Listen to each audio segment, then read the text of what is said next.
నిన్న యావత్ ప్రభుత్వం తరఫున ప్రభుత్వ ఉద్యోగుల చీఫ్ ఎగ్జిక్యూటివ్గా సీఈఓ హోదాలో చీఫ్ సెక్రటరీ ప్రభుత్వ ప్రధాన కార్యదర్శి గారు అలాగే సంబంధిత అధికారులందరూ కలిసి రాష్ట్ర ఎన్నికల సంఘంతో సమావేశమై రాష్ట్రంలో ఉన్నటువంటి వాస్తవిక క్షేత్రస్థాయి పరిస్థితులతో పాటు ఉద్యోగులు ఉన్నటువంటి ఇబ్బందుల్ని అన్నిటినీ కూడా తెలియజేసి ఒక పక్క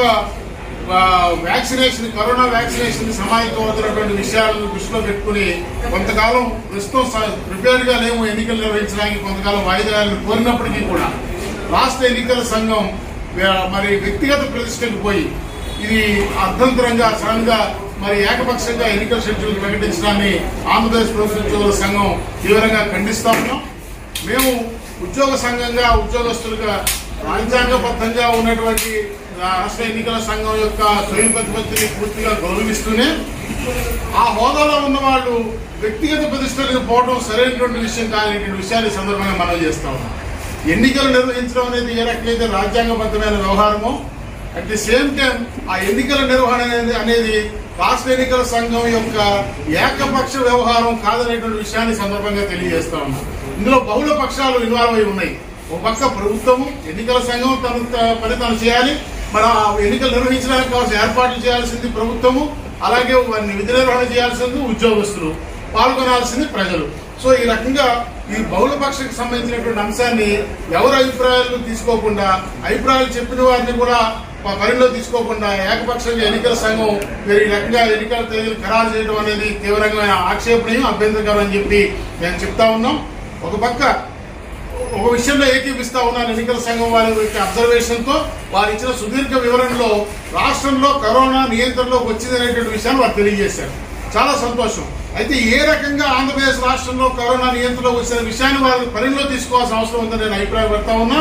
ప్రభుత్వం కేంద్ర రాష్ట్ర ప్రభుత్వాల సమన్వయంతో తీసుకున్నటువంటి చర్యలు, దానికి తోడు ఆంధ్రప్రదేశ్ రాష్ట్రంలో విధి నిర్వహణలో ఉన్న ఫ్రంట్ లైన్ ఉద్యోగస్తులు వారియర్స్ అందరూ కూడా తమ ప్రాణాలని తమ కుటుంబ సభ్యుల యొక్క సంక్షేమాన్ని కూడా లెక్క చేయకుండా మరి విధి నిర్వహణ చేస్తూ అదే రకంగా రోజుకి దాదాపు 1,00,000 పైచిలుకు టెస్టుల్ని ఆంధ్రప్రదేశ్ రాష్ట్రంలో మరి కండక్ట్ చేసి ఈ రకంగా ట్రాకింగ్ చేసి మరి వాళ్ళ ప్రాణాల సైతం లెక్క చేయకుండా కరోనాని ఇప్పుడిప్పుడే నియంత్రణలోకి తీస్తున్నటువంటి సందర్భంలో మరొక పక్క బ్రిటన్ స్ట్రెయిన్ అనేది భారతదేశంలో కూడా చొరబడి రోజు రోజుకి కేసులు పెరుగుతున్నటువంటి పరిస్థితి. ఇంకో పక్క చూస్తే ఈ వింటర్ స్పైక్ అనేది ఈ వైరస్ అన్నింటికి కూడా శీతకాలంలో పెరిగేటువంటి అవకాశం ఉన్నటువంటి నేపథ్యం.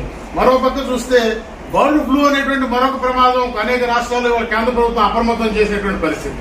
ఇంకో పక్క కరోనా వ్యాక్సినేషన్ కి మరి డ్రై రన్ నిర్వహించి దేశవ్యాప్తంగా ఇవాళ 13వ తారీఖు నుంచి ప్రధానమంత్రి గారు కూడా సోమవారం నాడు ముఖ్యమంత్రితో మాట్లాడి ఈ దేశం మొత్తం కరోనా మీద విజయం సాధించే దిశగా సమాయత్తమవుతున్నటువంటి సందర్భంలో ఇవే విషయాన్ని పరిగణలో తీసుకోకుండా కేవలం ఆయన వ్యక్తిగత ప్రతిష్టకు పోయి ఎన్నికల నిర్వహణ షెడ్యూల్ అనౌన్స్ చేయడం అనేది తీవ్ర అభ్యంతరకరమైన విషయం. మరోపక్క ఇంకో విషయం కూడా నేను స్పష్టంగా తెలియజేస్తూ ఉన్నా. బహుశా ఆయన పదవీ కాలం ముగిసిపోతుంది కాబట్టి ఆయన పదవీ కాలంలోగా ఆయన ఎన్నికలు నిర్వహించాలన్న మొండితనంతో ఆయన ఈ రకంగా ప్రవర్తించారేమో నేను అభిప్రాయపడతా ఉన్నా. ఇక్కడ ఒక విషయాన్ని యావత్ సమాజం కూడా గుర్తుపెట్టుకోవాల్సిన అవసరం ఉన్నది. ఆయన చెప్తున్నట్టుగా ఇది రాజ్యాంగబద్ధమైన వ్యవస్థ, వ్యక్తుల మీద ఆధారపడి ఉండదు. It will be continuity. వ్యవస్థ కొనసాగుతుంది. ఆయన ఆ పొజిషన్ లో ఉన్నటువంటి రమేష్ కుమార్ గారు వెళ్ళిపోతే రేపు ఆ పొజిషన్ లో మరొక ఎక్సో వైయో వస్తారు. సో ఎన్నికల సంఘం ఆధ్వర్యంలోనే ఎన్నికలు నిర్వహించబడతాయి కాబట్టి ఆయన నేతృత్వంలోనే జరగాలనేటువంటి మొండితనానికి ఆయన పోవడం కూడా సరైనది కాదనేటువంటి విషయాన్ని సందర్భంగా నేను తెలియజేస్తా ఉన్నా. ఇంకో పక్క ప్రభుత్వం కూడా ఉద్యోగస్తులకి విధి నిర్వహణ చేస్తున్న ఉద్యోగస్తులకి పూర్తి రక్షణ, వాళ్ళ కుటుంబాలకి రక్షణ కల్పించాల్సినటువంటి బాధ్యత ప్రభుత్వం మీద ఉందని నేను తెలియజేస్తూ మరి దీన్ని మేము తీవ్రంగా వ్యతిరేకిస్తా ఉన్నాం. అందువల్ల ప్రభుత్వం కూడా తగిన న్యాయపరమైన చర్యలు కానీ అవసరమైతే గవర్నర్ గారి దగ్గరికి కానీ రాష్ట్రపతి గారి దగ్గరికి కానీ వెళ్ళినా సరే ఎన్నికలు వాయిదా వేయించాలని చెప్పి నేను ప్రభుత్వాన్ని గట్టిగా డిమాండ్ చేస్తున్నా. లేని పక్షంలో ఉద్యోగ సంఘంగా మేము కూడా కోర్టు తలుపులు తట్టి మాకు రక్షణ కల్పించమని చెప్పి కోరడానికి మాకు హక్కు ఉంది. ఈ సమాజంలో మేము కూడా అంతర్భాగమైన విషయాన్ని సందర్భంగా తెలియజేస్తూ మరొకసారి ఎన్నికల సంఘాన్ని నేను గట్టిగా డిమాండ్ చేస్తున్నా. అయ్యా, మీ నిర్ణయాన్ని పునరాలోచన చేసుకుని మీరు వ్యక్తిగత ప్యాషాలకు పోకుండా ప్రజారోగ్యాన్ని దృష్టిలో పెట్టుకుని సమాజ హితువును దృష్టిలో పెట్టుకుని మీ నిర్ణయాన్ని పునఃసమీక్ష చేసి వెనక్కి తీసుకోమని నేను కోరుకుంటా ఉన్నా. ప్రస్తుతం ఎన్నికల సంఘం తీరు ఎట్లా ఉందంటే ప్రజారోగ్య రక్షణ మాకు అక్కర్లేదు, ప్రజల సంక్షేమం మాకు అక్కర్లేదు, ఉద్యోగస్తుల యొక్క ప్రాణాలు భరోసా ఉన్నా లేకపోయినా మా ప్రక్రియ మేము మరి టెక్నికల్గా కొనసాగించేస్తాం అన్నట్టుగా ప్రస్తుతం ఎన్నికల సంఘం యొక్క తీరు ఉంది. మా యొక్క చీఫ్ ఎగ్జిక్యూటివ్ ఉద్యోగస్తులందరికీ ప్రభుత్వ ప్రధాన కార్యదర్శి గారు మా తరపున ఆయన సందేశం పట్టుకెళ్తే మేమందరం సందేశం ఇచ్చినట్టే. ఎన్నికల కమిషన్ వారికి ప్రస్తుతం ఉన్న తరుణంలో ఎన్నికలు జరపలేమని విజ్ఞప్తి చేసినటువంటి కేవలం 15 నిమిషాలు 20 నిమిషాల్లోనే ఎన్నికల షెడ్యూల్ విడుదల చేయడంలోనే ఎన్నికల కమిషన్ యొక్క మరి కుతంత్రం ఆధారపడి ఉందని నేను ఇవాళ గట్టిగా భావిస్తా ఉన్నా. కరోనా నియంత్రణలోకి వచ్చిందంటున్నారండి. కంట్రోల్ వేరు, ఎరాడికేషన్ వేరు. వైద్య భాషలో ఎరాడికేషన్ వేరు, కంట్రోల్ వేరు. ప్రస్తుతం కంట్రోల్లో ఉంది కానీ ఎరాడికేట్ కాలేదు. ఈ కంట్రోలింగ్ మెజర్స్ ఎప్పుడైతే మందకొడిగా ఉన్నాయో ఎరాడికేషన్ కాదు కదా, మళ్ళీ వ్యాధి తీవ్రత పెరిగిపోయేటువంటి అవకాశం ఉందని ఒక వైద్య ఆరోగ్య విద్యగా నేను అభిప్రాయపడతా ఉన్నాను. రోజుకి సుమారు 1,20,000 టెస్టులు చేస్తూ ఉంటే ప్రతిరోజు 300 నుంచి 500 మంది పాజిటివ్ గా బయటపడతా ఉంటే ఇప్పటికే లక్షలాది మంది ఉద్యోగస్తులు కరోనా వచ్చి తగ్గిందంటున్నారండి. చాలా మంది తెలియని విషయం, సెకండరీ ఇన్ఫెక్షన్స్ తో ఈవేళ కోట్లాది మంది ప్రజలు బాధపడతా ఉన్నారు. లక్షలాది మంది ప్రజలు కోవిడ్ బారిన పడినటువంటి స్టాటిస్టిక్ ప్రకారం చూస్తుంటే 8,90,000 మంది కోవిడ్ బారిన పడిన ప్రజలు సెకండరీ ఇన్ఫెక్షన్స్ తో బాధపడతా ఉన్నారు. 8,000 మంది పైచిలకు ఆంధ్ర రాష్ట్రంలో చనిపోయారు. దాదాపు 1,20,00,000 పైచిలకు టెస్టులు చేశారు. ఇంత టెక్నికల్ గా ప్రభుత్వం మూవ్ అవుతా ఉంటే, ఇంత రౌండ్ ది క్లాక్ సర్వీసెస్ చేస్తా ఉంటే, ఈ రోజున మీరు తాంబూలు ఇచ్చారు తన్నుకు సావండి అన్నట్టుగా మీరు ఏం పడతారో పడని ఎన్నికలు జరుపుతారని చెప్పడం అనేది చాలా తీవ్రంగా మేము గర్విస్తా ఉన్నాం, అభ్యంతరం వ్యక్తం చేస్తా ఉన్నాం. ఆంధ్రప్రదేశ్ ప్రభుత్వ ఉద్యోగుల సంఘం తరఫున ఖండిస్తా ఉన్నాం. ఆంధ్రప్రదేశ్ ప్రజారోగ్య వైద్య ఉద్యోగుల సంఘం తరఫున ప్రభుత్వ సంక్షేమం మరి ప్రభుత్వం సంక్షేమంగా మరి ప్రజల కోసం చూడాల్సిన అవసరం ఉంది కాబట్టి ఈ 2 సంఘాల తరఫున కూడా తీవ్రంగా ఖండిస్తూ తక్షణమే ఎన్నికల ప్రక్రియను వాయిదా వేయమని గట్టిగా డిమాండ్ చేస్తా ఉన్నాం. ఆ దిశగా ప్రభుత్వం ఎంతవరకైనా పోరాడాలని మా యొక్క మద్దతు ప్రభుత్వానికి ఉన్నదని ప్రభుత్వ ఉద్యోగస్తులుగా మా చీఫ్ ఎగ్జిక్యూటివ్ మద్దతు తెలియజేస్తున్నామని చెప్పి తెలియజేస్తున్నాం. మీరు వైద్య ఆరోగ్య శాఖ రాష్ట్ర అధ్యక్షులు కూడా ఉన్నారు, సంబంధించిన శాఖకు సంబంధించిన ఉద్యోగ సంఘాలు. ఇప్పుడు వ్యాక్సినేషన్ ప్రక్రియ ప్రారంభమైంది, ఫ్రంట్ వారియర్స్ లో మీరు ఉన్నారు. ఇప్పుడు ఈ సందర్భంలో ఈ విధంగా నోటిఫికేషన్ జారీ చేయడం, మీ శాఖకు సంబంధించిన తరఫు నుంచి ఉద్యోగులు ఫ్రంట్ వారియర్లో ఉన్నప్పుడు వారికి వ్యాక్సినేషన్ వేయకుండా ఉద్యోగులు ధర్మం అంటే విధులు నిర్వహించమని చెప్పడం అనేది ఎలా ఉంటుంది? చాలా అన్యాయం సార్. ఎందుకంటే నా మొబైల్ కి ఏటీపీ వస్తుంది, నేను వ్యాక్సినేషన్ రా అని. నేను ఎన్నికల ప్రక్రియలో ఉంటాను. ఎన్నికల ప్రక్రియకి వెళ్ళకపోతే ఉద్యోగస్తుడిగా నా మీద కఠిన చర్యలు ఉంటాయి. మోడల్ కోడ్ ఆఫ్ కండక్ట్ అంటారు. ఒకవైపు నా ప్రాణాలను కాపాడుకోవడం నేను వ్యాక్సిన్కి వెళ్ళాలి. నేను వ్యాక్సిన్కే ప్రాధాన్యత ఇస్తాను. వ్యాక్సిన్ కావాలా, ఓటు కావాలంటే నాకు వ్యాక్సినే కావాలంటాను. ఖచ్చితంగానే ఉంటాను. కాబట్టే మేము ఈ ప్రక్రియను ఆపాలని చెప్పి మేము కోరుతాము. ఇది ఈ రోజు కాదు, 8 నెలల పాటు కంటిన్యూస్ గా జరిగే ప్రక్రియ. ఫస్ట్ ఫ్రంట్ లైన్ వారియర్స్ వస్తారు, తర్వాత ఏజ్ గ్రూప్ ఎక్కువగా ఉన్న వాళ్ళు వస్తారు, తర్వాత కామన్ సిటిజన్స్ వస్తారు. ఇలాగా క్లాసిఫికేషన్ చేసుకుంటూ దీనికోసం కోర్ కమిటీని నిర్వహించుకుని ఒక కమిటీని టాస్క్ ఫోర్స్ ని, జిల్లా task force, state task force, mandal task force, పిఎస్సికి టాస్క్ ఫోర్స్ వేసుకుని ప్రణాళికలు రచించడానికి తలమురకనై ఉన్నామండి. ఇప్పుడు మేము ఎవరికి ముందు వేయాలి, ఎవరికి తర్వాత వేయాలి, ఫ్రంట్ లైన్ వారియర్స్ కి ఎందుకు వేయాలని అనుకుంటున్నారు ఇవాళ పబ్లిక్ నేను చెప్తా ఉన్నా. అంటే టెస్ట్ డోసులు కూడా మేమే తీసుకునే ప్రజల తరపున ఒకవేళ మా ప్రాణాలకు ఏదైనా అయినా టెస్ట్ డోస్ ఆగిపోయి మిగతా వాళ్ళు రికవర్ అవడం కోసం మా ప్రాణాలు ప్రాణంగా పెట్టి మేము ఫ్రంట్ వారియర్స్ గా వ్యాక్సిన్ వేసుకోవడానికి మేము సిద్ధపడతా ఉన్నాం. అంటే ఇటువంటి తరుణంలో ప్రపంచంలో మానవ మనుగడే, మానవ ఆరోగ్యమే మనుగడ ప్రశ్నార్థకవుతున్న ఈ తరుణంలో ఒక పక్క ఎన్నికలు జరుపుతామనే కేంద్రం, ఎన్నికల కమిషన్, ఓ పక్కనేమో ప్రభుత్వం. ఏంటండి ఈ దోబూచినట? ఈ రోజు మానవ మనుగడే ఇవాళ ప్రశ్నార్థకంలో ఉంది. ఈ విశ్వమే ఇవాళ ఛాలెంజ్ ఎదుర్కొంటా ఉంది. It is a global disease, ప్రపంచ మహమ్మారి. అయ్యా పెద్దలందరూ ఆలోచించండి. ఓ పక్కన బర్డ్ ఫ్లూ, ఓ పక్కన వింటర్ సంబంధించినటువంటి సీజనల్ డిసీజెస్, మరి ముఖ్యంగా మలేరియా తీవ్రత వచ్చేటువంటి డిసీజెస్, డెంగ్యూ ప్రబలుతా ఉంది. అంటువ్యాధులతో ఇవాళ మనం చెలగాట వాడుతా ఉన్నాం. మాస్క్ పెట్టుకుంటే తప్ప బయటకు వెళ్ళలేని పరిస్థితి. ఇవాళ నేను అడుగుతా ఉన్నా ఎన్నికల కమిషన్ ని, కోట్లాది మాస్కులు మీరు సప్లై చేస్తారా? కోట్లాది లీటర్లు మీరు ఈవేళ శానిటైజర్ ని వాటర్లకి మాకు అందరికీ సప్లై చేస్తారా? ఏమి ప్రణాళిక మీ దగ్గర ఉందో చెప్పకుండా మీ ఎన్నికలు రెడీగా అంటారు ఏంటండి? ఇవాళ ఎన్నికలు ఎందుకు వద్దో ప్రణాళికతో మేము సిద్ధంగా ఉన్నాం. ఇవాళ పిల్లల్ని ఓపెన్ డిబేట్ పిల్లలు ఎన్నికలు ఎందుకు వద్దో చెప్పడం మేము సిద్ధంగా ఉన్నాం. ఎందుకంటే ఇది కంట్రోల్ మాత్రమే, it is not an eradication. నివారణ వేరు, అదుపు వేరు. ప్రస్తుతం అదుపులో మాత్రమే ఉంది, ఎరాడికేషన్ నివారణ జరగలేదు. కాబట్టి ఎన్నికల ప్రక్రియ తక్షణం ఆపాలని మేము డిమాండ్ చేస్తాం.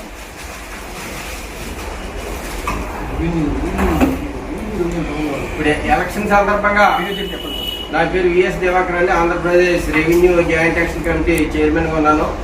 ఎలక్షన్ అంటే ప్రధానంగా రెవెన్యూ ఉద్యోగులు ఎక్కువగా పాల్గొనే సందర్భం. ఇటువంటి పరిస్థితుల్లో కరోనా స్టెయిన్గా మారి విజృంభిస్తున్న సందర్భంలో రెవెన్యూ ఉద్యోగులు ఇప్పటికే కరోనా కారణంగా ప్రాణాలు పోగొట్టుకొని ఉన్నారు. మరలా ఇప్పుడు ఎలక్షన్ అంటే పెద్ద ఎత్తున ఉద్యోగుల యొక్క ప్రాణాలు బలిపెట్టడానికి మేము సిద్ధంగా లేవు. అవసరమైతే ఎన్నికల విధుల్లో పాల్గొనాలా లేదా అన్న విషయంలో కూడా మేము ఆలోచించుకుంటాం. ఎట్టి పరిస్థితుల్లో ఎన్నికల విధుల్లో మేము ఉద్యోగుల ప్రాణాలు పణంగా పెట్టి బహిష్కరించడానికి కూడా మేము సిద్ధంగా ఉన్నామని ఈ సందర్భంగా రెవెన్యూ ఉద్యోగుల తరఫున తెలియజేస్తాం. మరలా మేము తెలియజేసింది ఏంటంటే ఇప్పుడు ఎన్నికలంటే కరోనా నుంచి స్ట్రెయిన్గా మారిన సందర్భంలో పెద్ద ఎత్తున వ్యాక్సినేషన్ ఇస్తున్న సందర్భంలో వ్యాక్సినేషన్ ప్రక్రియ పక్కన పెట్టి ఎన్నికలు పెట్టడం అంటే ఇది కేవలం ఒక వ్యక్తి యొక్క ప్రతిష్ట కోసం, ఒక వ్యక్తి యొక్క పట్టుదల కోసం పెడుతున్నదే తప్ప ఉద్యోగుల సంక్షేమం కోసం కానీ ప్రజల సంక్షేమం కోసం కానీ ప్రస్తుతం ఎలక్షన్ పెడుతున్నారని మాత్రం మేము భావించట్లేదు. ఇటువంటి తరుణంలో ఉద్యోగుల ప్రాణాలు బలిపెట్టడానికి మీరు సిద్ధం కావద్దు. మీరు సిద్ధమైన ఉద్యోగుల ప్రాణాలు బలిపెట్టడానికి ఉద్యోగ సంఘాలుగా మేము సిద్ధంగా లేవని ఆంధ్రప్రదేశ్ రెవెన్యూ ఉద్యోగుల జాయింట్ యాక్షన్ కమిటీ తరఫున మేము తెలియజేస్తున్నాం. సార్, సూర్యనారాయణ గారు, ఇప్పుడు మీరు భవిష్యత్ కార్యాచరణ ఏంటి? ఇప్పుడు ఆల్రెడీ నోటిఫికేషన్ రిలీజ్ చేశారు, ఈ రోజు నుంచి ఎన్నికలు కోడ్ ఉందని చెప్తున్నారు. ఈ నేపథ్యంలో మీరు భవిష్యత్ కార్యాచరణ ఎలా ఉండబోతున్నారు? ప్రప్రథమంగా మేము కూడా గవర్నర్ గారిని కలిసి, ఉద్యోగ సంఘాల తరఫున గవర్నర్ గారిని కలిసి మేము తప్పని ప్రభుత్వం రిప్రజెంట్ చేసి వారిని గవర్నర్కు ఉన్నటువంటి విశేషమైన అధికారాలు వినియోగించి ఈ రాష్ట్ర ఎన్నికల సంఘం ఇచ్చినటువంటి షెడ్యూల్ ని డిఫర్ చేయమని మేము కోరడం అనేది మొదటి చర్యగా తీసుకోవాలని అనుకుంటా ఉన్నాము. అదేవిధంగా మరి న్యాయవాదులతో కూడా సంప్రదించి మేము కూడా we are also necessary party in this process. ఎన్నికల నిర్వహణ ప్రక్రియలో మేము కూడా సంబంధిత పార్టీలుగా ఉన్నాం కాబట్టి ఉద్యోగస్తులుగా మేము ఏ రకంగా దీనిలో న్యాయ వివాదంలోకి వెళ్లి మరి కోర్టు ద్వారా మాకు ఇబ్బంది తొలగించమని కోరడానికి ఉన్న అవకాశాలు ఏంటంటే మేము వీఆర్ కన్సల్టింగ్ లీగల్ ఎక్స్పర్ట్స్ సరైన న్యాయవాదులు సంప్రదించి అవసరమైతే దాని విషయంలో కూడా న్యాయపరమైన పోరాటం చేయడానికి సిద్ధంగా ఉన్నాం. మూడోది, ఇన్స్పైట్ ఆఫ్ ఆల్ దిస్ ఇవన్నీ తర్వాత కూడా మొండితనంగా కనుక ఇందాక మా జనసేన గారు చెప్పినట్టు ప్రభుత్వము కరోనా నివారణకు తీసుకున్న చర్యల ప్రణాళికను వివరించింది, అలాగే వ్యాక్సినేషన్ తీసుకున్న చర్యల ప్రణాళికను వివరించింది. మరి వీటన్నిటిని అధిగమిస్తూ ఎన్నికలు నిర్వహించాలన్న ప్రణాళిక ఏంటో ఎన్నికల సంఘం చెప్పట్లా. తన దగ్గర ఉన్న ప్రణాళిక ఏ రకంగా వేటికి ఇబ్బంది లేకుండా ఎన్నికలు నిర్వహించడానికి ఉన్న అవకాశాలు ఏంటని ఒక స్పష్టమైన ప్రణాళిక ఎన్నికల సంఘం చెప్పట్లా. కేవలం రాత్రి పూట స్టేట్ షెడ్యూల్ ఇచ్చేసి ఎన్నికలు నిర్వహించేయండి అంటే ఎవరు నిర్వహించాలి? ఆయన బాధ్యత ఓన్లీ నోటిఫికేషన్ ఇవ్వడం వరకు ఏ సినిమాలో కూర్చుని క్షేత్రస్థాయిలో నిర్వహించాల్సినటువంటి పక్షాల యొక్క అభిప్రాయం తెలుసుకోకపోవడం అనేది చాలా దుర్మార్గం. ఇన్స్పైట్ ఆఫ్ మా ప్రయత్నాలన్నిటి తర్వాత కూడా మొండితనంగా కనుక ఎన్నికల నిర్వహణకి ప్రభుత్వం ముందుకెళ్తే మేము ఏ రకమైన కాన్స్టిట్యూషనల్ క్రైసిస్ వచ్చినా ఎదుర్కోవడానికి సిద్ధంగా ఉన్నాము. కానీ మేము అధికారికంగా ఎన్నికల విధులను బహిష్కరిస్తామని నిర్ణయాన్ని ప్రకటించడానికి కూడా మా రాష్ట్ర కార్యవర్గ సమావేశం అత్యవసరంగా ఏర్పాటు చేసుకుని నిర్ణయం తీసుకోవడానికి కూడా మేము సిద్ధంగా ఉన్నామని తెలియజేస్తాం. సార్, ఇప్పుడు ఉద్యోగ సంఘాలంటే దాదాపుగా ఇప్పుడు మీ ప్రక్రియ అంటే ఈ ప్రక్రియలో మీరే ముందు ఉండాలి. అవును. అసలు మిమ్మల్ని ఎవరిని సంప్రదించకుండా ఈ విధంగా నోటిఫికేషన్ ఇవ్వడానికి మీరు ఏకపక్షం ఖచ్చితంగా ఏకపక్షం అంటే ఆనవాయితీ ప్రకారం మేము భాగస్వామ్య పక్షమైనప్పటికీ ప్రత్యేక ఉద్యోగ ప్రతినిధులతో చర్చ చేసేటువంటి సందర్భం లేదు. అయితే మాకు చీఫ్ ఎగ్జిక్యూటివ్ ఉద్యోగులందరికీ ప్రతినిధే చీఫ్ సెక్రటరీ గారు. Chief secretary means is the chief executive of the state. రాష్ట్రానికి chief executive. All employees will work under him. వారి నేతృత్వంలో పనిచేస్తాం. సో వారి అభిప్రాయమే ఉద్యోగుల అభిప్రాయం. మా అభిప్రాయాలన్నీ మేము చీఫ్ సెక్రటరీ గారికి తెలియపరిచిన మీదటే వారు ప్రభుత్వం తరఫున ప్రభుత్వ అభిప్రాయాన్ని ఉద్యోగుల అభిప్రాయాన్ని క్రోడీకరించి ఎన్నికల సంఘాన్ని తెలియజేశారు. So employees feelings are already well carried to the state election commissioner through the chief secretary of the state. వాటిని పరిగణలో తీసుకోలేదనేది మా ఆవేదన ఈరోజు. అందువల్ల మరి ముఖ్యంగా ఏదైతే ఏమన్నా అంటే కొంత చూస్తుంటే నేను మాట్లాడొచ్చో నాకు తెలియదు, కానీ పరిస్థితులు చూస్తున్నట్టయితే రాజ్యాంగబద్ధమైన సంస్థ అనే పేరు మీద తన పరిధి పరిమితులు దాటి ఆంధ్రప్రదేశ్ రాష్ట్రంలో మరి విస్తరిస్తున్నటువంటి లేకపోతే స్ట్రెచ్ అవుతున్నటువంటి పరిస్థితులు అయితే కనిపిస్తా ఉన్నాయి. ఇది ఏకపక్షంగా ఈ రకంగా నిర్ణయాలు చేయడం అనేది ఓకే. ఎన్నికలు స్థానిక సంస్థలు ఎన్నికలు నిర్వహించకపోతే ఆర్థిక సంఘం నిధులు ఆగిపోతాయి, లేదా కేంద్రం నుంచి నిధులు ఆగిపోతాయి అనేటువంటిది కూడా ఒక సాకుగా చెప్తున్నట్టు మీడియాలో చూస్తూ ఉన్నాం. వాటి విషయంలో ఆ ఎన్నికల సంఘం యొక్క అధికారి గారికి ఎంత బాధ్యత ఉందో రాజ్యాంగబద్ధంగా మెజార్టీతో ఎన్నిక పాలిస్తున్న ప్రభుత్వానికి కూడా అంతే బాధ్యత ఉన్న విషయాన్ని మరి వారు ఎందుకు మర్చిపోతున్నారో మాకైతే అర్థం కావట్లా. సో రాష్ట్రానికి రావాల్సిన నిధులు రాబట్టుకునేటువంటి విషయంలో మరి ఖచ్చితంగా ప్రభుత్వం కూడా తన ఆలోచన చేస్తే కేంద్ర ప్రభుత్వం ఇప్పటికే సంప్రదింపులు చేసి ఉంటుంది కదా, చేయాలి కూడా.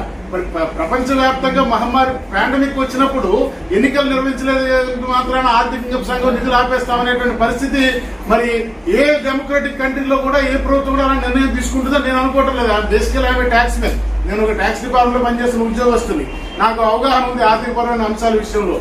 ప్రపంచ మహమ్మారి నేపథ్యంలో ఎన్నికలు నిర్వహించలేదు కాబట్టి నిధులు ఆపేస్తామనేటువంటి నిర్ణయాన్ని తీసుకునే పరిస్థితి ఏ ఎన్నికల డెమోక్రటిక్ ప్రభుత్వానికి కూడా ఉంటుందని నేను అనుకోవడం లేదు. కాబట్టి దాన్ని ఏదో బూచిగా చూపించి ఇవాళ ఆంధ్రప్రదేశ్ లో ఉన్నటువంటి ఇప్పుడిప్పుడే నియంత్రణలోకి వచ్చి నిజంగా చెప్తా ఉన్నానండి, ఈ మీరు స్టాటిస్టికల్ గా వెరిఫై చేయొచ్చు. మేమేదో ఉద్యోగ సంఘంగా అధికారంలో ఉన్న ప్రభుత్వానికి ఏదో వంత పడతామని అనుకోవాల్సిన అవసరం లేదు. మేము వాస్తవాలే మాట్లాడుతూ ఉన్నాం. Because all figures are verifiable facts. భారతదేశంలో ఇంకా ఏ రాష్ట్రంలో చేయనని ఎక్కువ టెస్టులు ఆంధ్రప్రదేశ్ లో మాత్రమే జరిగినాయి. ఇది ఎవరు కూడా కాదలేని వాస్తవం. ఎందుకంటే ఇది చేయించింది ప్రభుత్వమైనా చేసింది మా ఉద్యోగులు. ఇది మా ఘనత. ఉద్యోగస్తులుగా క్షేత్రస్థాయిలో వైద్య ఆరోగ్య శాఖ ఉద్యోగస్తులు ఊరూరు ఇల్లు తిరిగి వాళ్ళకి రోజువారీ టార్గెట్లు పెడితే ప్రభుత్వం ఆ టార్గెట్లు అచీవ్ చేస్తూ రోజుకి 1,25,000 పైసలకు టెస్టులు ఆంధ్రప్రదేశ్ రాష్ట్రంలో ఒక్క ఆంధ్రప్రదేశ్ రాష్ట్రంలో మాత్రమే చేయడం జరిగిన విషయాన్ని మరొకసారి నేను పునరుద్ఘాటిస్తా ఉన్నా. అంత రిస్క్ తీసుకుని ఊరూరు ఇల్లు గ్రామం తిరిగి పరీక్షలు చేసి ట్రాకింగ్ చేసి ఐసోలేషన్ చేసి వారికి కావాల్సినటువంటి ఏర్పాట్లు చూసి అది స్ప్రెడ్ అవ్వకుండా అనేక రకమైనటువంటి చర్యలు తీసుకుని ఆ ప్రాసెస్ లో ఎఫెక్ట్ అయిన వాళ్ళకి ట్రీట్మెంట్ ఇచ్చేదాని విషయంలో హాస్పిటల్స్ లో మరి వాళ్ళ ప్రాణాలు తెగించి మొదట బిగినింగ్ లో మీకు తెలుసు భారతదేశంలో పీపీఈ కిట్లు సరిపడలేవు. భారతదేశంలో ఓన్ మ్యానుఫాక్చరింగ్ కూడా లేకుండా పీపీఈ కిట్లు సరే కొద్ది రోజులకి ఇస్తారు వచ్చినాయి. బట్ మొదట్లో పీపీఈ కిట్లు లేని పరిస్థితుల్లో కూడా తన ప్రాణాలకు తెగించి వైద్యం చేసి స్ప్రెడ్ అవ్వకుండా మరి కాపాడినటువంటి ఉద్యోగస్తులు, మెడికల్ ఫ్రంట్ లైన్ వారియర్స్, మరి ఇలాంటి వారందరినీ ఇగ్నోర్ చేసి ఇప్పుడు వారికే వాళ్ళ పూరి కష్టం అంతా పూడిలో పోసిన పన్నీరు అయిపోతుంది. మీరు నిన్నగాక మొన్న మీరు చూసినట్టయితే సినిమా హాల్స్ లో 50% సీటింగ్ కెపాసిటీతో పర్మిషన్ ఇచ్చింది కేంద్ర ప్రభుత్వం 5.0 గైడ్ లైన్స్. ఆ ప్రకారం అన్ని రాష్ట్ర ప్రభుత్వాలు ఇచ్చాయి. తమిళనాడు ప్రభుత్వం ఆ 50% కాకుండా 100% తో చేసుకోవచ్చని ఉత్తర్వు ఇస్తే ఇమీడియట్ గా కేంద్ర హోంమంత్రిత్వ శాఖ ఇంటర్ఫీర్ అయ్యి తమిళనాడు ప్రభుత్వాన్ని మరి నోటీస్ ఇచ్చి తక్షణం దాన్ని విత్డ్రా చేసుకోమని చెప్పి డైరెక్షన్ ఇచ్చింది. అంటే ఇప్పటికి కూడా ఈ తీవ్రత పోయలేదు, కరోనా ఏం పోలేదు. మనం తీసుకుంటున్న నియంత్రణ చర్యల వల్ల అదుపులో మాత్రమే ఉన్నది. అదుపులో ఉన్నదాన్ని మళ్ళీ తిరిగి అదుపులోకి వచ్చింది కదా, వెంటనే మళ్ళీ మీరు జనసమూహాలని తీసుకొచ్చేసి మళ్ళీ దీన్ని స్ప్రెడ్ అవడానికి కారణం ఈ ప్రజల్ని ప్రజారోగ్యంతో చెలగాట వాడుతున్నారు. దీని వెనకేమన్నా నిజంగా రాజ్యాంగబద్ధమైన హోదాలో ఉన్నటువంటి వాళ్ళు నిజంగా కాన్స్టిట్యూషన్ లో ఆబ్లిగేషన్ ఏదైతే వారి మీద ఉన్నదో దాన్ని ఫుల్ఫిల్ చేయడం కోసమే ఈ షెడ్యూల్ ఇస్తున్నారా, ఇంకేమైనా ఇతరత్ర కారణాలు ఉన్నాయా అనేది కూడా మాకు అర్థం కానటువంటి పరిస్థితి. ఏది ఏమన్నా ఒక విషయం చాలా స్పష్టంగా కనిపిస్తోంది. వ్యక్తిగత ప్రతిష్టకు పోతా ఉన్నారనేటువంటి విషయం ఇందులో కనిపిస్తా ఉన్నది. ఇందాక కూడా ఒకసారి నేను మనం చేస్తా, at the cost of reputation మరొకసారి చెప్తున్నా, it's a constitutional body. Constitutional body is a continuous phenomena. అది ఇవాళ నిమ్మగడ్డ రమేష్ కుమార్ గారు ఉండొచ్చు, రేపు ఇంకోళ్ళు ఉండొచ్చు. కేవలం ఆయన పదవీ కాలం పూర్తయిపోతున్నది మాత్రం తక్షణ ఎన్నికలు జరపాలనేటువంటిది కూడా సరైనటువంటి ఆలోచన కాదు. ఆ స్థానంలో వచ్చిన వాళ్ళు నిర్వహిస్తారు. ఏనాటికైనా ఎన్నికలు రాష్ట్ర ఎన్నికల సంఘం ఆధ్వర్యంలోనే ప్రభుత్వం యొక్క సహకారంతో ప్రభుత్వ ఉద్యోగుల భాగస్వామ్యంతో నిర్వహించబడతాయి. ప్రజలు పాల్గొంటారు దాంట్లో. కాబట్టి ఆయన ఉన్నప్పుడే ఆయన పదవీ కాలంలోనే ఆయన పేరు మీదే జరగాలనేటువంటి వ్యక్తిగత ప్రతిష్టకు పోవడం సరైనది కాదు. అది అలాగని వారి హయాంలో జరపడానికి కూడా మాకే అభ్యంతరం లేదు. పరిస్థితులు సహకరించి వ్యాక్సినేషన్ అట్లీస్ట్ కనీసం సరే వ్యాక్సినేషన్ అందరికి ఇవ్వడానికి it may take a 1 year process. But కనీసం front line warriors senior citizens sensitive patients ఎవరైతే ఉన్నారో వాళ్ళకైనా ఆరోగ్య రక్షణ వచ్చే వరకైనా కనీసం సంయమనం పాటించాల్సినటువంటి అవసరం ఉన్నది. ఈ విషయాన్ని గుర్తెరగమని మరి యావత్తు ఉద్యోగులందరి పక్షాన నేను రాష్ట్ర ఎన్నికల అధికారి గారిని మరొకసారి అభ్యర్థిస్తా ఉన్నాను. వారి నిర్ణయాన్ని పునఃసమీక్షించుకుని విత్డ్రా చేసుకోమని కోరుతా ఉన్నాను. అట్ ది సేమ్ టైం ప్రభుత్వాలు కూడా డిమాండ్ చేస్తా ఉన్నా, ఎన్నికల సంఘం తన నిర్ణయాలు పునఃసమీక్షించుకోకపోతే అది ఎన్నికలు వాయిదా వేసేదానికి కావాల్సిన అన్ని రకాల కాన్స్టిట్యూషనల్ ఆప్షన్స్ ని రాష్ట్ర ప్రభుత్వం ఎక్స్ప్లోర్ చేసి ఉద్యోగుల్ని ప్రజల్ని కాపాడాల్సిన బాధ్యత అది కూడా రాజ్యాంగబద్ధమైన బాధ్యతే. ఎన్నికైన ప్రభుత్వం మీద పబ్లిక్ హెల్త్ ని కాపాడాల్సిన కాన్స్టిట్యూషనల్ సోషల్ ఆబ్లిగేషన్ ఉంటుంది కాబట్టి తన యొక్క బాధ్యత నిర్వర్తించిన ప్రభుత్వం వెనకాడద్దు. ఉద్యోగులందరూ కూడా ఈ విషయంలో ప్రభుత్వానికి మద్దతుగా ఉంటాం, ప్రభుత్వంతో గట్టిగా మేము డిమాండ్ చేస్తా ఉన్నాం.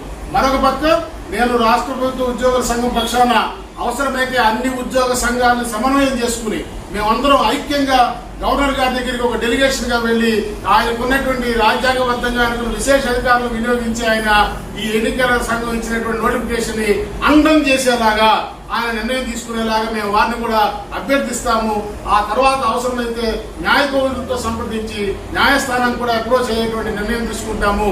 వీటన్నిటి తర్వాత కూడా ఇంకా ఇదే విధానం కొనసాగితే మేము పర్యవేక్షణలు ఏమైనప్పటికీ కూడా మా యొక్క రాష్ట్ర ప్రజల సంక్షేమం కోసం, మా ఉద్యోగులు వారి కుటుంబ సభ్యుల యొక్క ప్రాణాలను కాపాడుకోవడం కోసం అవసరమైతే ఎన్నికల విధులను పరిష్కరించేటువంటి తీవ్ర నిర్ణయాలు తీసుకోవడానికి కూడా వెనకాడనేటువంటి విషయాన్ని సందర్భంగా తెలియజేస్తాం.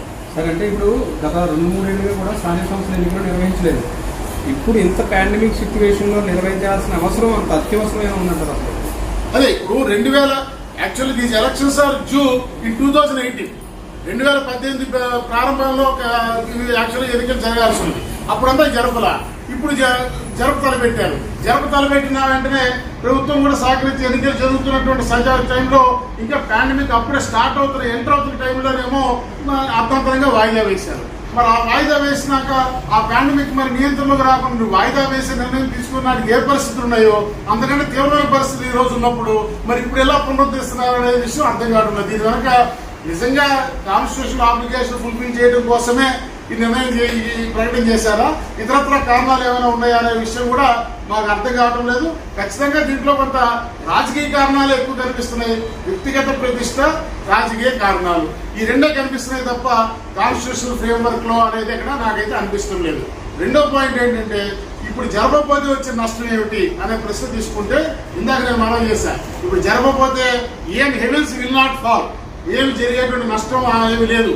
కేంద్ర ప్రభుత్వం నుంచో ఆర్థిక సంఘం నుంచో రావాల్సిన నిధులు రావు అనేటువంటి ఒక పూచిని చూపించి మాట్లాడుతున్నటువంటి వారందరికీ నేను ఒక పౌరుడిగా ఈ భారతదేశంలో ఆంధ్రప్రదేశ్ రాష్ట్రంలో సామాజిక పౌరుడిగా నేను నాకున్న రాజ్యాంగం మీద అవగాహనతో నేను చెప్తా ఉన్నా.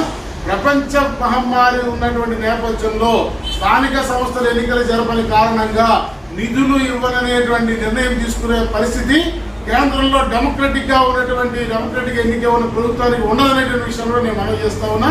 ఎందుకంటే ఈ ఫెడరల్ అలాంటి నిర్ణయం తీస్తే మరి కేంద్ర ప్రభుత్వం మహమ్మారిని కంట్రోల్ చేసి ఉండాలి. ఆ మహమ్మారిని కంట్రోల్ చేసేటువంటి పరిస్థితి ప్రపంచంలో ఎవరి చేతుల్లో లేదు. అగ్రరాజ్యం అమెరికా అతలాకుతలం అయిపోతున్నటువంటి పరిస్థితుల్లో WHO వాళ్ళు ఇప్పటికీ రోజు రోజుకి ఇస్తున్నటువంటి ఆదేశాలు చూసినట్టయితే ఇప్పటికీ మనం రేపటికి మనం ఉంటామా లేవని భయానికి లోనవుతున్నటువంటి పరిస్థితి ఉన్నది. ఇప్పుడిప్పుడే అదృష్టవశాత్తు భారతదేశంలో ఉన్నటువంటి భగవంతుడి దేవతలు కావచ్చు, లేదా భారతదేశంలో ఉన్నటువంటి క్లైమేటిక్ కండిషన్స్ కావచ్చు, మనకున్న ఫుడ్ హ్యాబిట్స్ వల్ల కావచ్చు, లేకపోతే మన కేంద్ర రాష్ట్ర ప్రభుత్వాల సమన్వయంతో తీసుకున్న చర్యల వల్ల కావచ్చు, న్యాచురల్ రెసిస్టెన్స్ మనకు కొంత ఉండడం వల్ల కావచ్చు, మనం ఇప్పుడిప్పుడే దీని నుంచి బయటపడుతున్నటువంటి టైంలో పూర్తిగా విజయం సాధించాలి. వాటి విన్ అవర్ కరోనా అని ప్రధానమంత్రి గారు నినాదం ఒక పక్క చెప్తా ఉంటే దానికి అనుగుణంగా రాష్ట్రంలో అన్ని రకాల చర్యలు చేపడతా ఉంటే కరెక్ట్ గా విజయం సాధించేటువంటి సమయంలో దీన్ని ఏదో మరలా వెనక్కి తీసుకోవాలనేటువంటి కుతంత్రం దీంట్లో ఉందా అని నాకు అర్థం కావడం. అంటే ఇప్పుడు జన సమూహాలను రోడ్డు మీద చేర్చి ఏదో రకం మళ్ళీ స్ప్రెడ్ ఎక్కువయ్యి ఇదిగో రాష్ట్రంలో విఫలమయ్యారు, ఉద్యోగులు విఫలమయ్యారు, ప్రభుత్వం విఫలమైందని ఆపాదించాలని ఏమన్నా కొంత ఆలోచన చేస్తారో మాకు తెలియటం లేదు. ఇలాంటి రాజకీయపరమైన అంశాన్ని రాష్ట్రంలో రాజకీయ పార్టీలు కూడా నేను ఇంకో విషయం కూడా చెప్తా ఉన్నా. ఇవాళ ఈ రాష్ట్రంలో ఎంత రాజకీయంగా నడుస్తూ ఉందంటే కొన్ని రాజకీయ పక్షాలు ఈ నిర్ణయాన్ని స్వాగతిస్తాయి. ఆశ్చర్యకరంగా ఈ నిర్ణయాన్ని స్వాగతిస్తున్న రాజకీయ పక్షాలందరికీ కూడా నేను ఆంధ్రప్రదేశ్ లో ప్రభుత్వ ఉద్యోగుల సంఘం పక్షాన్ని ప్రభుత్వ ఉద్యోగులు అందరి పక్షాన్ని చెప్తా ఉన్నా, అయ్యా మీ రాజకీయాల కోసము ఉద్యోగుల్ని ప్రజల్ని పనిచేసేటువంటి మీ హర్షపర్యటించే నిర్ణయాలు దయచేసి మానుకోండి. మీరు నిజంగా స్వాగతిస్తున్న రాజకీయ పార్టీల నాయకులు బయటికి రావటం లే, మాస్కులు వేసుకుని తిరుగుతూ ఉన్నారు, ఎక్కడో కూర్చుని హైదరాబాద్ లోనే ఇళ్లలో కూర్చుని మాట్లాడుతూ ఉన్నారు. రోడ్డు మీద ఉద్యోగాలు చేస్తుంది మేము, రక్షణ చేస్తుంది మేము, విధి నిర్వహణ చేయాల్సింది మేము. మరి మా గురించి ఆలోచించుకుని మీ రాజకీయాల కోసం ఎన్నికల సంఘం నిర్ణయాన్ని స్వాగతిస్తాం, హర్షం ప్రకటిస్తామని చెప్తున్నటువంటి పార్టీలు కూడా విజ్ఞప్తి చేస్తున్నా. దయచేసి ఏం ఒక 3 నెలలు 4 నెలల్లో రాష్ట్రంలో లోకల్ బాడీ ఎన్నికలు వాయిదా పడినంత మాత్రాన ఆ భారతదేశంలో రాజ్యాంగం విఫలం చెందదు, కుప్పకూలిపోయే పరిస్థితులే ఉండవు, మీ రాజకీయ పార్టీలు అంతరించిపోవు. కాబట్టి దయచేసి మీరు కూడా పునరాలోచన చేయమని మీ అందరినీ కూడా అభ్యర్థిస్తాం. కానీ పక్కన ఉన్న తెలంగాణ రాష్ట్రంలో మేము ఎన్నికలు జరిగాయి, ఇక్కడ ఎన్నికలు జరపడంలో ఉన్న అభ్యంతరాలు ఏంటని చెప్పి ఎన్నికల కమిషన్ ప్రశ్నిస్తుంది. పక్కనున్న తెలంగాణ రాష్ట్రంలో కాదు, భారతదేశంలో చాలా రాష్ట్రాల్లో ఎన్నికలు జరిగినాయి. అక్కడంతా ఆ ఎన్నికల సంఘము ఆయా ప్రభుత్వాలు కలిసి కూర్చొని ఆ ఎన్నికల షెడ్యూల్ ఇచ్చేటప్పుడే దానికి తగ్గట్టుగా సమాయత్తమైన ఇక్కడ కూడా సమాయత్తమైన అయ్యి ఎన్నికలు ప్రారంభించి అంతంతరంగా ఎన్నికల సంఘం వారు ఎన్నికలు వాయిదా వేసేసి అంతే కదా జరిగింది ఆంధ్రప్రదేశ్ రాష్ట్రంలో. నువ్వు వాయిదా వేసే నాటికి ఏ పరిస్థితులు ఉన్నాయో ఇవాళ అదే అంతకు మించిన పరిస్థితులు ఉన్నాయనేది ప్రభుత్వం చెప్తున్నటువంటి విషయం. మరోపక్క నియంత్రణలోకి వచ్చింది, ఇప్పుడు వ్యాక్సినేషన్ ప్రక్రియ ప్రారంభమవుతుంది ఫ్రంట్ లైన్ వారియర్స్ కి.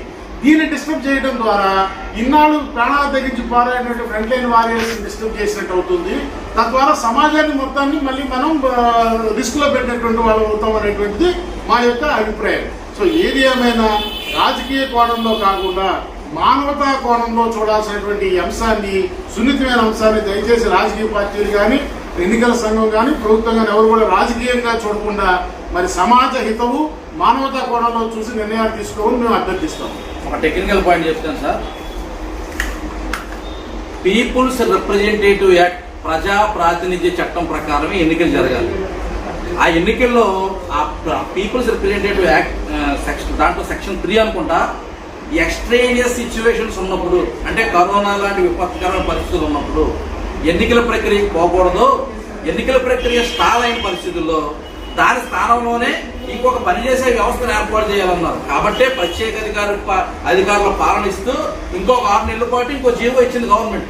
అంటే అక్కడ ఇన్స్టిట్యూషన్ నడుస్తూ ఉంది, స్థానిక సంస్థలు అక్కడ నడుస్తూ ఉన్నాయి. ప్రజా ప్రాతినిధ్య చట్ట ప్రకారంగా ఎక్స్ట్రేనియస్ సిచ్యువేషన్స్ ఉన్నప్పుడు ఎన్నికలు జరపకూడదనే క్లాజ్ ఉంది. కాబట్టి కనీసం దాన్నైనా పాటించి, ఎక్స్ట్రేనియస్ సిచ్యువేషన్ అనే కరోనా ఉంది కాబట్టి ప్రత్యేక అధికారుల పరిపాలన కొనసాగుతుంది కాబట్టి ఆ 6 నెలల పాటు ఎన్నికలు వాయిదా వేయాలని కోరుతాం.